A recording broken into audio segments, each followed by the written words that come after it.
ओम शांति। 29 जनवरी 2026 की मुरली है। मुख्य रूप से बाबा ने कहा, जो बच्चे फूल बनते हैं सबको उनकी कशिश होती है। जैसे छोटे बच्चे फूल होते हैं, उन्हें विकारों का पता भी नहीं, तो वो सबको कशिश करते हैं ना। ऐसे तुम बच्चे भी जब फूल अर्थात पवित्र बन जाएंगे तो सबको कशिश होगी। तुम्हारे में विकारों का कोई भी कांटा नहीं होना चाहिए। आगे कहा, सुखधाम में चलने के लिए सुखदाई बनना है, सबके दुख हर कर सुख देना है, कभी भी दुखदाई कांटा नहीं बनना है। इस विनाशी शरीर में आत्मा ही मोस्ट वैल्यूएबल है, वही अमर अविनाशी है। इसलिए अविनाशी चीज़ से प्यार रखना है, देह का भान मिटा देना है। अब सुनते हैं महावाक्यों को विस्तार से। बाबा ने कहा, मीठे बच्चे, अपने स्वीट बाप को याद करो तो तुम सतो प्रधान देवता बन जाएंगे। सारा मदार याद की यात्रा पर है। प्रश्न है, जैसे बाप की कशिश बच्चों को होती है, वैसे किन बच्चों की कशिश सबको होगी? उत्तर, जो फूल बने हैं। जैसे छोटे बच्चे फूल होते हैं, उन्हें विकारों का पता भी नहीं, तो वो सबको कशिश करते हैं ना। ऐसे तुम बच्चे भी जब फूल अर्थात पवित्र बन जाएंगे तो सबको कशिश होगी। तुम्हारे में विकारों का कोई भी कांटा नहीं होना चाहिए। ओम शांति। रूहानी बच्चे जानते हैं कि यह पुरुषोत्तम संगम युग है। अपना भविष्य का पुरुषोत्तम मुख देखते हो, पुरुषोत्तम चोला देखते हो, फील करते हो कि हम फिर नई दुनिया सतयुग में इनकी लक्ष्मी नारायण की वंशावली में जाएंगे, अर्थात सुख धाम में जाएंगे अथवा पुरुषोत्तम बनेंगे। बैठे बैठे यह विचार आते हैं। स्टूडेंट जो पढ़ते हैं तो जो दर्जा पढ़ते हैं वो ज़रूर बुद्धि में होगा ना, मैं बैरिस्टर या फलाना बनूंगा। वैसे तुम भी जब यहाँ बैठते हो तो यह जानते हो हम विष्णु डिनाइस्टी में जाएंगे। विष्णु के दो रूप है, लक्ष्मी नारायण देवी देवता। तुम्हारी बुद्धि अभी अलौकिक है और कोई मनुष्यों की बुद्धि में यह बातें रमण नहीं करती होंगी। तुम बच्चों की बुद्धि में यह सब बातें हैं। यह कोई कॉमन सत्संग नहीं है। यहाँ बैठे हो, समझते हो सत्य बाबा जिसको शिव कहा जाता है, उनके संग में बैठे हैं। शिव बाबा ही रचता है, वही रचना के आदि मध्य अंत को जानते हैं और यह नॉलेज देते हैं। जैसे कि कल की बात सुनाते हैं। यहाँ बैठे हो तो यह तो याद होगा ना कि हम आए हैं रिजुविनेट होने, अर्थात यह शरीर बदल देवता शरीर लेने। आत्मा कहती है, हमारा यह तमो प्रधान पुराना शरीर है, इसे बदलकर ऐसा लक्ष्मी नारायण बनने का है। एम ऑब्जेक्ट कितनी श्रेष्ठ है। पढ़ाने वाला टीचर ज़रूर पढ़ने वाले स्टूडेंट से होशियार होगा ना। पढ़ाते हैं, अच्छे कर्म सिखलाते हैं तो ज़रूर ऊंच होगा ना। तुम जानते हो हमको सबसे ऊंच से ऊंच भगवान पढ़ाते हैं। भविष्य में हम सो देवता बनेंगे। हम जो पढ़ते हैं सो भविष्य नई दुनिया के लिए, और कोई को नई दुनिया का पता भी नहीं है। तुम्हारी बुद्धि में अब आता है यह लक्ष्मी नारायण नई दुनिया के मालिक थे, तो ज़रूर फिर रिपीट होगा। तो बाप समझाते हैं, तुमको पढ़ाकर मनुष्य से देवता बनाता हूँ। देवताओं में भी ज़रूर नंबरवार होंगे। दैवी राजधानी होती है ना। तुम्हारा सारा दिन यही ख्यालात चलता होगा कि हम आत्मा हैं, हमारी आत्मा जो बहुत पतित थी, सो अब पावन बनने के लिए पावन बाप को याद करती है। याद का अर्थ भी समझना है। आत्मा याद करती है अपने स्वीट बाप को। बाप खुद कहते हैं, बच्चे, मुझे याद करने से तुम सतो प्रधान देवता बन जाएंगे। सारा मदार याद की यात्रा पर है। बाप जरूर पूछेंगे ना, बच्चे कितना समय याद करते हो? याद करने में ही माया की लड़ाई होती है। तुम खुद समझते हो, यह यात्रा नहीं परंतु जैसे कि लड़ाई है। इसमें विघ्न बहुत पड़ते हैं। याद की यात्रा में रहने में ही माया विघ्न डालती है, अर्थात याद भुला देती है। कहते भी है बाबा, हमको आपकी याद में रहने में माया के तूफान बहुत लगते हैं। नंबर 1 तूफान है देह अभिमान का, फिर है काम क्रोध लोभ मोह। आज काम का तूफान, कल क्रोध का तूफान, लोभ का तूफान आया। आज हमारी अवस्था अच्छी रही, कोई भी तूफान नहीं आया। याद की यात्रा में सारा दिन रहे, बड़ी खुशी थी। बाबा को बहुत याद किया। याद में प्रेम के आंसू बहते रहते हैं। बाप की याद में रहने से तुम मीठे बन जाएंगे।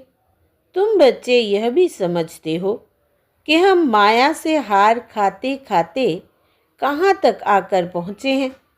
बच्चे हिसाब निकालते हैं, कल्प में कितने मास कितने दिन बुद्धि में आता है ना। अगर कोई कहे लाखों वर्ष आयु है तो फिर कोई हिसाब थोड़ी कर सके। बाप समझाते हैं, यह सृष्टि का चक्र फिरता रहता है। इस सारे चक्र में हम कितने जन्म लेते हैं, कैसे डिनाइस्टी में जाते हैं, यह तो जानते हो ना। यह बिल्कुल नई बातें, नई नॉलेज है नई दुनिया के लिए। नई दुनिया स्वर्ग को कहा जाता है। तुम कहेंगे हम अभी मनुष्य है, देवता बन रहे हैं। देवता पद है ऊंच। तुम बच्चे जानते हो, हम सबसे न्यारी नॉलेज ले रहे हैं। हमको पढ़ाने वाला बिल्कुल न्यारा विचित्र है। उनको यह साकार चित्र नहीं है, वो है ही निराकार। तो ड्रामा में देखो कैसा अच्छा पाठ रखा हुआ है। बाप पढ़ाए कैसे, तो खुद बतलाते हैं, मैं फलाने तन में आता हूँ। किस तन में आता हूँ वो भी बताते हैं। मनुष्य मूंझते हैं, क्या एक ही तन में आएगा? परंतु यह तो ड्रामा है ना, इसमें चेंज हो नहीं सकती।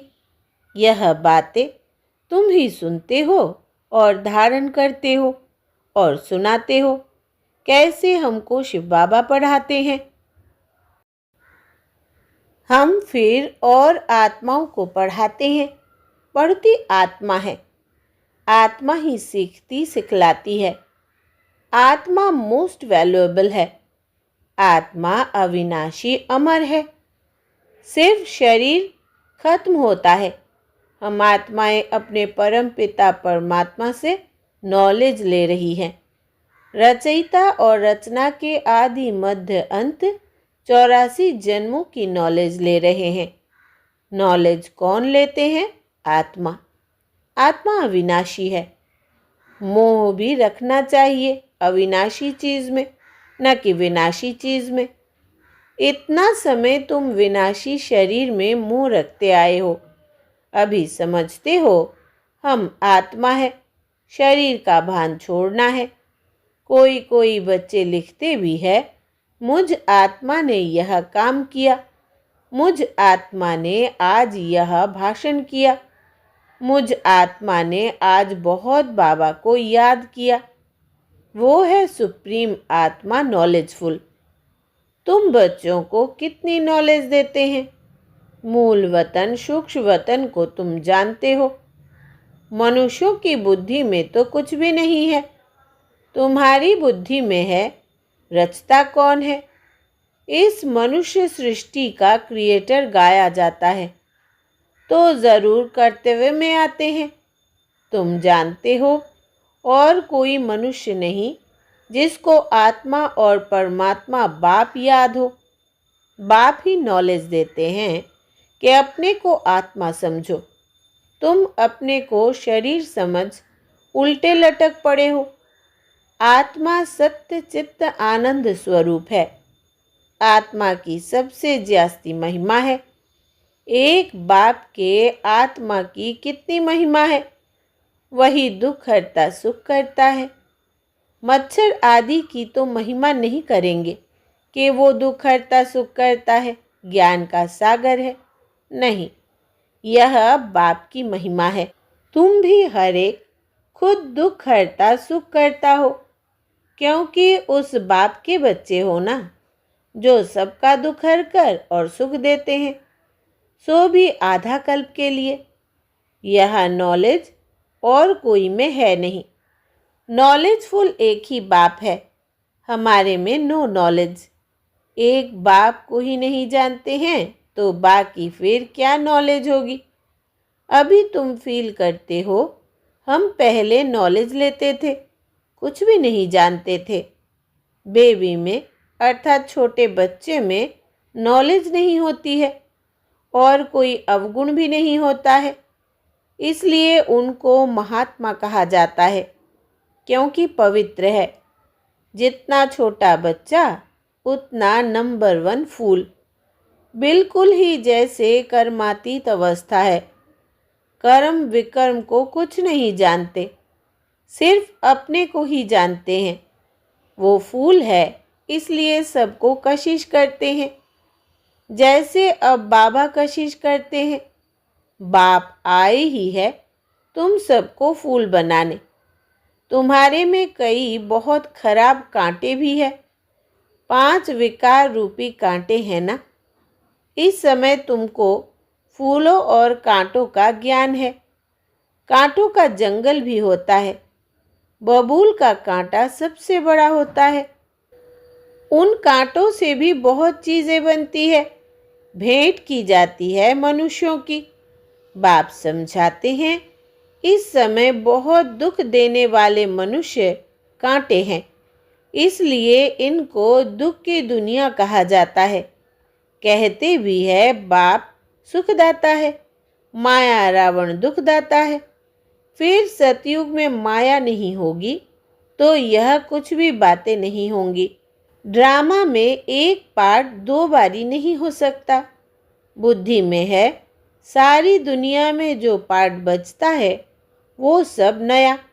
तुम विचार करो, सतयुग से लेकर यहाँ तक के दिन ही बदल जाते, एक्टिविटी बदल जाती। 5000 वर्ष की पूरी एक्टिविटी का रिकॉर्ड आत्मा में भरा हुआ है, वो बदल नहीं सकता। हर आत्मा में अपना पार्ट भरा हुआ है। यह एक बात भी कोई समझ नहीं सकते। अभी आदि मध्य अंत को तुम जानते हो।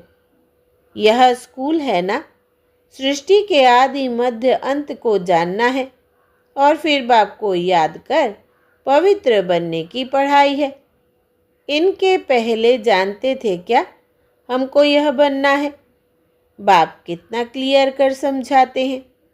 तुम पहले नंबर में यह थे, फिर तुम नीचे उतरते उतरते अब क्या बन गए हो। दुनिया को तो देखो क्या बन गई है। कितने ढेर मनुष्य है। इन लक्ष्मी नारायण की राजधानी का विचार करो, क्या होगा। यह जहाँ रहते होंगे कैसे हीरे जवाहरातों के महल होंगे। बुद्धि में आता है। अभी हम स्वर्गवासी बन रहे हैं, वहाँ हम अपने मकान आदि बनाएंगे। ऐसे नहीं कि नीचे से द्वारिका निकल आएगी, जैसे शास्त्रों में दिखाया है। शास्त्र नाम ही चला आता है और तो कोई नाम रख नहीं सकते। और किताब होते हैं पढ़ाई के, दूसरे नॉवेल्स होते हैं। बाकी इनको पुस्तक अथवा शास्त्र कहते हैं। वो है पढ़ाई की किताब। शास्त्र पढ़ने वालों को भक्त कहा जाता है। भक्ति और ज्ञान दो चीज़ें हैं। अब वैराग्य किसका, भक्ति का या ज्ञान का? ज़रूर कहेंगे भक्ति का। अब तुमको ज्ञान मिल रहा है जिससे तुम इतना ऊंच बनते हो। अब बाप तुमको सुखदाई बनाते हैं। सुख धाम को ही स्वर्ग कहा जाता है। सुख धाम में तुम चलने वाले हो तो तुमको ही पढ़ाते हैं। यह ज्ञान भी तुम्हारी आत्मा लेती है। आत्मा का कोई धर्म नहीं है, वो तो आत्मा है। फिर आत्मा जब शरीर में आती है तो शरीर के धर्म अलग होते हैं। आत्मा का धर्म क्या है? एक तो आत्मा बिंदु मिसल है और शांत स्वरूप है। शांति धाम, मुक्ति धाम में रहती है। अब बाप समझाते हैं सब बच्चों का हक है। बहुत बच्चे हैं जो और धर्मों में कन्वर्ट हो गए हैं। वो फिर निकलकर अपने असली धर्म में आ जाएंगे। जो देवी देवता धर्म छोड़ दूसरे धर्म में गए हैं वो सब पत्ते लौट कर आ जाएंगे अपनी जगह पर। इन सब बातों को और कोई समझ नहीं सकेंगे। पहले पहले तो बाप का परिचय देना है, इनमें ही सब मूंझ पड़ते हैं। तुम बच्चे जानते हो अभी हमको कौन पढ़ाते हैं? बाप पढ़ाते हैं। श्री कृष्ण तो देहधारी है, इनको ब्रह्मा को दादा कहेंगे। सब भाई भाई है ना। फिर है मर्तबे के ऊपर। यह भाई का शरीर है, यह बहन का शरीर है। यह भी अब तुम जानते हो। आत्मा तो एक छोटा सा सितारा है। इतनी सब नॉलेज छोटे सितारे में है। सितारा शरीर के सिवाय बात भी नहीं कर सकता। सितारे को पार्ट बजाने के लिए अंग भी चाहिए। सितारों की दुनिया ही अलग है। फिर यहाँ आकर आत्मा शरीर धारण करती है। वो है आत्माओं का घर। आत्मा छोटी बिंदी है, शरीर बड़ी चीज़ है। तो उनको कितना याद करते हैं? अभी तुमको याद करना है एक परम पिता परमात्मा को। यही सत्य है। जबकि आत्माओं और परमात्मा का मेला होता है। गायन भी है, आत्माएं परमात्मा अलग रहे बहुकाल। हम बाबा से अलग हुए हैं ना। याद आता है कितना समय अलग हुए हैं। बाप जो कल्प कल्प सुनाते आए हैं वही आकर सुनाते हैं। इसमें ज़रा भी फर्क नहीं हो सकता। सेकंड बाय सेकंड जो एक्ट चलती है वो नहीं। 1 सेकंड पास होता है, मिनट पास होता है, उनको जैसे छोड़ते जाते हैं, पास होता जाता है। ताकि कहेंगे इतने वर्ष, इतने दिन, मिनट, इतने सेकंड पास कर आए हैं। पूरा 5000 वर्ष होगा, फिर एक नंबर से शुरू होगा। एक्यूरेट हिसाब है ना। मिनट सेकंड सब नोट करते हैं। अभी तुमसे कोई पूछे इसने कब जन्म लिया था, तुम गिनती कर बताते हो। श्री कृष्ण ने पहले नंबर में जन्म लिया है। शिव का तो मिनट सेकंड कुछ भी नहीं निकाल सकते हो। श्री कृष्ण की तिथि तारीख पूरा लिखा हुआ है। मनुष्यों की घड़ी में फर्क पड़ सकता है मिनट सेकंड का। शिव बाबा के अवतरण में तो बिल्कुल फर्क नहीं पड़ सकता। पता भी नहीं पड़ता है कि कब आया। ऐसे भी नहीं साक्षात्कार हुआ तब आया, नहीं, अंदाज से कह देते हैं। बाकी ऐसे नहीं उस समय प्रवेश हुआ, साक्षात्कार हुआ कि हम फलाना बनेंगे। अच्छा, मीठे मीठे सिकिलधे बच्चों प्रति माता पिता बाप दादा का याद प्यार और गुड मॉर्निंग। रूहानी बाप की रूहानी बच्चों को नमस्ते। हम रूहानी बच्चों की रूहानी माता पिता बाप दादा को याद प्यार, गुड मॉर्निंग और नमस्ते बाबा नमस्ते। धारणा के लिए मुख्य सार। पहला, सुखधाम में चलने के लिए सुखदाई बनना है, सबके दुख हर कर सुख देना है, कभी भी दुखदाई कांटा नहीं बनना है। दूसरा, इस विनाशी शरीर में आत्मा ही मोस्ट वैल्यूएबल है, वही अमर अविनाशी है, इसलिए अविनाशी चीज से प्यार रखना है, देह का भान मिटा देना है। वरदान है, अपने अनादि आदि स्वरूप की स्मृति से निर्बंधन बनने और बनाने वाले मरजीवा भव। विस्तार है, जैसे बाप लोन लेता है, बंधन में नहीं आता, ऐसे आप मरजीवा जन्म वाले बच्चे शरीर के संस्कारों के स्वभाव के बंधनों से मुक्त बनो। जब चाहे जैसे चाहे वैसे संस्कार अपने बना लो, जैसे बाप निर्बंधन है ऐसे निर्बंधन बनो। मूल वतन की स्थिति में स्थित होकर फिर नीचे आओ, अपने अनादि आदि स्वरूप की स्मृति में रहो। अवतरित हुई आत्मा समझकर कर्म करो तो और भी आपको फॉलो करेंगे। स्लोगन है, याद की वृत्ति से वायुमंडल को पावरफुल बनाना, यही मनसा सेवा है। याद की वृत्ति से वायुमंडल को पावरफुल बनाना, यही मनसा सेवा है। अव्यक्त इशारे, इस अव्यक्ति मास में बंधन मुक्त रहे जीवन मुक्त स्थिति का अनुभव करो। जब तक किसी भी प्रकार का लगाव है, चाहे वो संकल्प के रूप में हो, चाहे संबंध के रूप में, चाहे संपर्क के रूप में, चाहे अपनी कोई विशेषता की तरफ हो, कोई भी लगाव बंधन युक्त कर देगा। वो लगाव अशरीरी बनने नहीं देगा और वो विश्व कल्याणकारी भी बना नहीं सकेगा।